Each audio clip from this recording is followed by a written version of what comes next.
समय देश की संसद में मॉनसून सत्र चल रहा है। इस सत्र में केंद्र सरकार को भी कई बिल पास कराने हैं। दूसरी तरफ विपक्ष लगातार कई मुद्दों को लेकर सरकार को कटघरे में खड़ा करने की पुरजोर कोशिश में लगा हुआ है। इसी कड़ी में पिछले एक साल से किसान 3 बिलों की वापसी को लेकर दिल्ली के बॉर्डर पर विरोध प्रदर्शन कर रहे हैं। आज किसानों के समर्थन में कांग्रेस के पूर्व अध्यक्ष राहुल गांधी ने उस समय सभी को चकित कर दिया जब वे दिल्ली की सड़कों पर ट्रैक्टर चलाते हुए नजर आए। राहुल किसान आंदोलन के समर्थन में ट्रैक्टर चलाकर संसद भवन पहुंचे। उनके साथ ट्रैक्टर पर रणदीप सुरजेवाला, बीवी श्रीनिवास और दीपेंद्र हुड्डा समेत कई अन्य कांग्रेसी नेता नजर आए। इस दौरान सुरजेवाला और श्रीनिवास को हिरासत में ले लिया गया। इस मौके पर राहुल गांधी ने कहा कि देश में किसानों की आवाज को सुना नहीं जा रहा है। मोदी सरकार को इन तीनों काले कृषि कानूनों को वापस लेना होगा। जो किसानों का मैसेज है उसको हम पार्लियामेंट तक लाए हैं।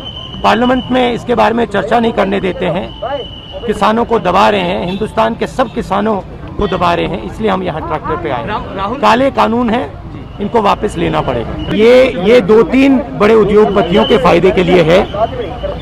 पूरा हिंदुस्तान जानता है कि किसके लिए ये किया जा रहा है। ये किसानों के फायदे के लिए नहीं है कानून, और इन कानून को वापस लेना पड़ेगा। इसी के साथ वायनाड से सांसद राहुल गांधी ने कहा कि किसानों को लेकर गलत बयानबाजी हो रही है। यहाँ तक कि देश के अन्नदाता को आतंकवादी तक कहा जा रहा है। साथ ही राहुल ने किसानों के समर्थन में ट्वीट करते हुए लिखा कि अगर खेत बेचने पर मजबूर करोगे तो ट्रैक्टर संसद में चलेगा। बता दें कि पिछले करीब 1 साल से किसानों के संगठन दिल्ली के टिकरी, सिंघू और गाजीपुर बॉर्डर पर धरने पर बैठे हैं। किसान इस बात पर अड़े हैं कि तीनों कानून वापस हो। इसके लिए किसान और सरकार के बीच कई दौर की बातचीत हो चुकी है, लेकिन अभी तक कोई सार्थक नतीजा नहीं निकला है। जबकि सरकार का कहना है कि किसी भी कीमत पर कानूनों को वापस नहीं लिया जाएगा। हाँ, इनमें कुछ संशोधन हो सकता है। दूसरी तरफ मॉनसून सत्र में विपक्ष के हंगामे के कारण संसद को बार-बार स्थगित करना पड़ रहा है।